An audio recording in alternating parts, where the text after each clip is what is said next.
Hello and welcome back. Today I want to talk about a topic that many desire and few achieve, and that is generational wealth.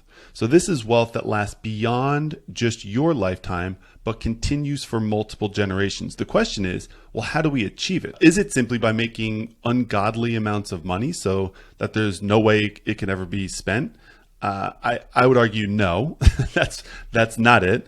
So generational wealth has more to do with teaching yourself and the next generation about the character of wealthy behavior. And that's what I really want to focus on today's episode. So this is not just for parents, though if you are a parent, you should listen extra carefully.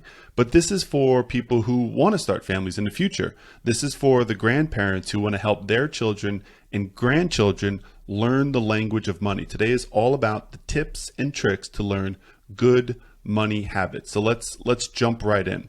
You can work at a blue-collar job making $35,000 a year for your whole career and still build generational wealth because you've had the principles of saving, investing, maximizing time, and teaching generation after generation to follow those same principles can literally change the trajectory of your family tree. So one of the common questions I get is, when do I start to teach my kids about money?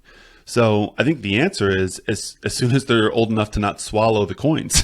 As soon as they're not putting that in their mouth, and you're afraid they're going to choke.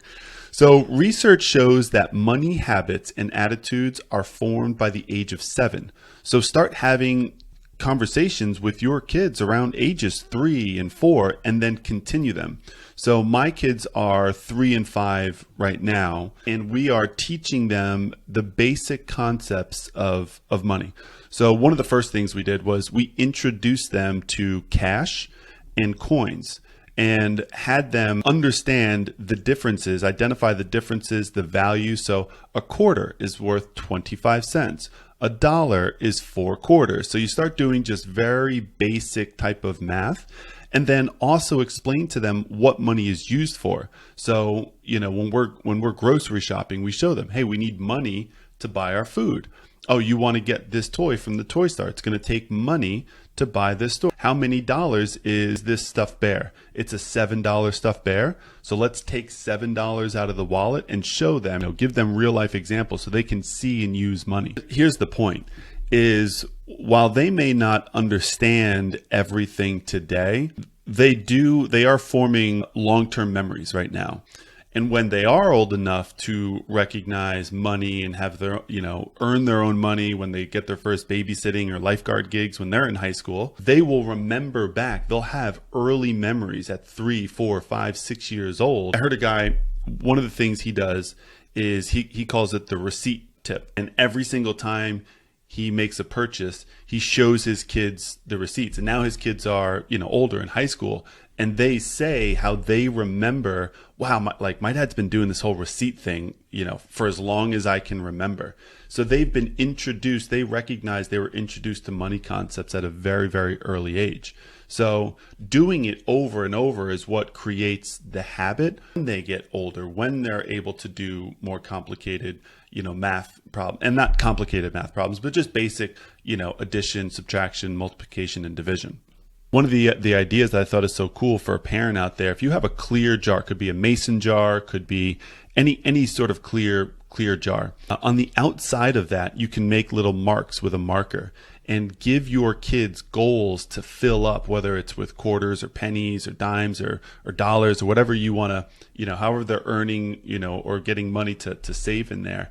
I think that's a really cool way to give a visual so they can see, oh, I've hit this goal. And it just becomes kind of a fun way to correlate money and savings.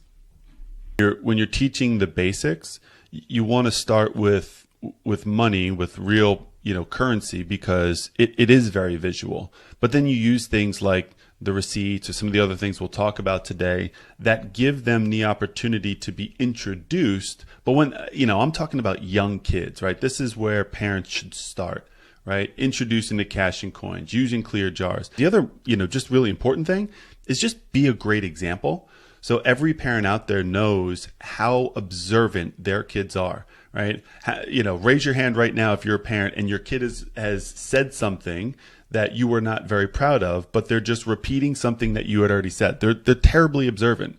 So if you spend really impulsively, your kids are going to notice it. If you argue with your significant other, your spouse, about money, kids are going to notice it.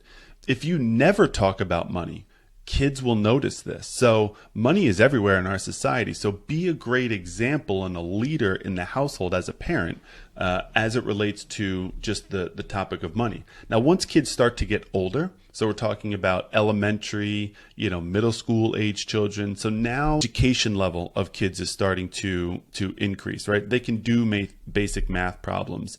And this stage of life gives kind of a unique opportunity to introduce new money topics and habits.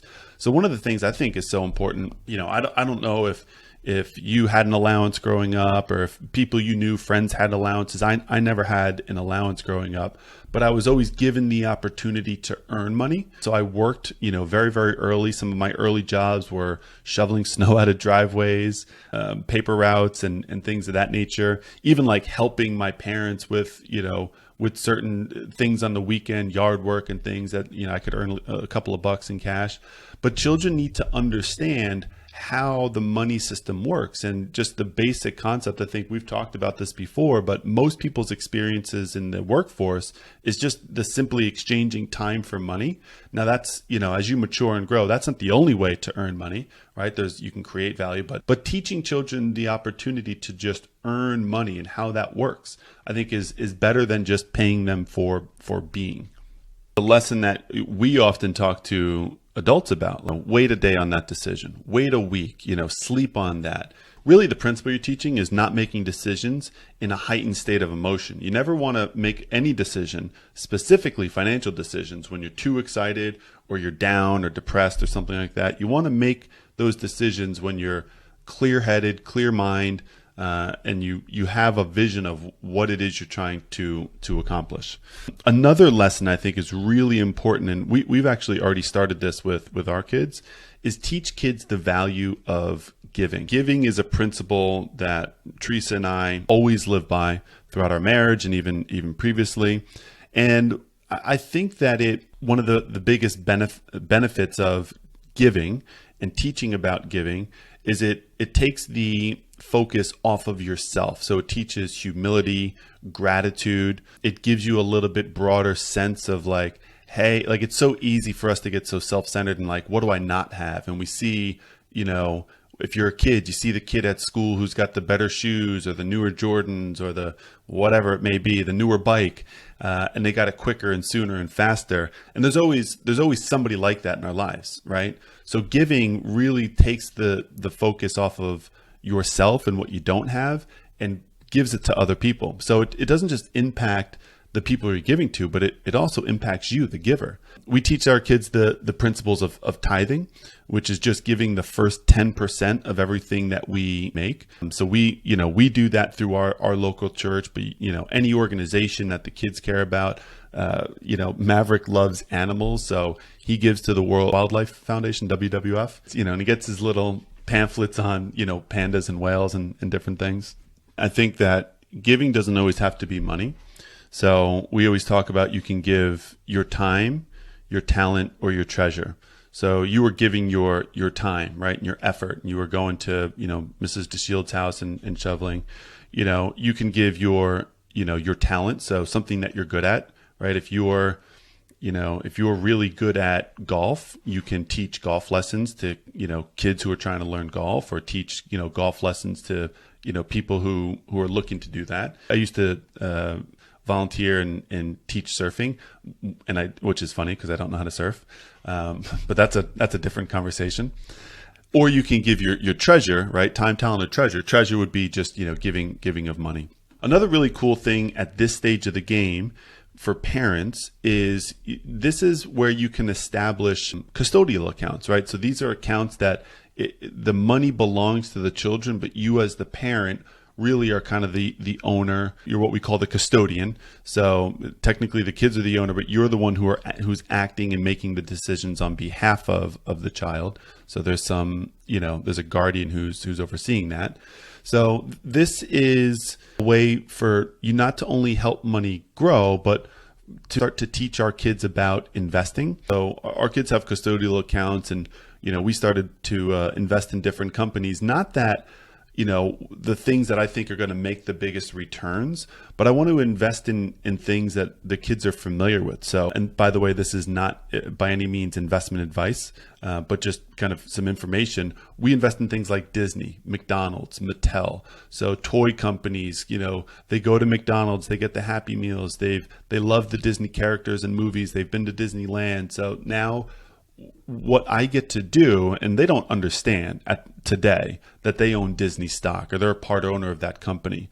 But similar to what we were talking about before about, introducing to receipts and how money's being used, I'm just going to do this over time. And Maverick is 5 today. He doesn't really understand it. By the time he's 9, he's kind of going to get it, but not really. When he's 14, he'll understand it more.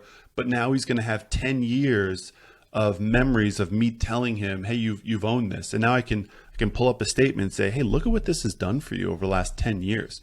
Look what you've put in and look what it's grown to.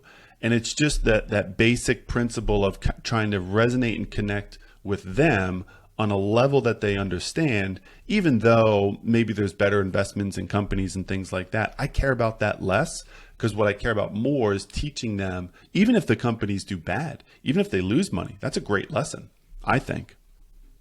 So now once your kids start to get a little older, right? Now you've been doing this for years and years.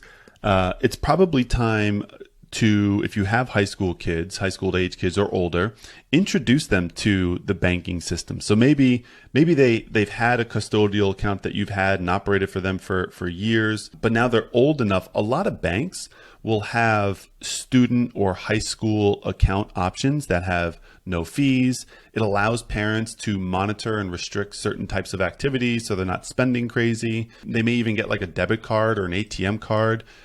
When they get that card, now this is an opportunity to teach them the difference between debit and credit. Because remember, once a child turns 18, they're going to be inundated with credit card offers. When these things are popping up on college campuses, concerts and events that they go to, they're going to have the promo booths that are out there. So teaching them about the difference of debit and credit, which is a basic concept, but an important one, is best done early.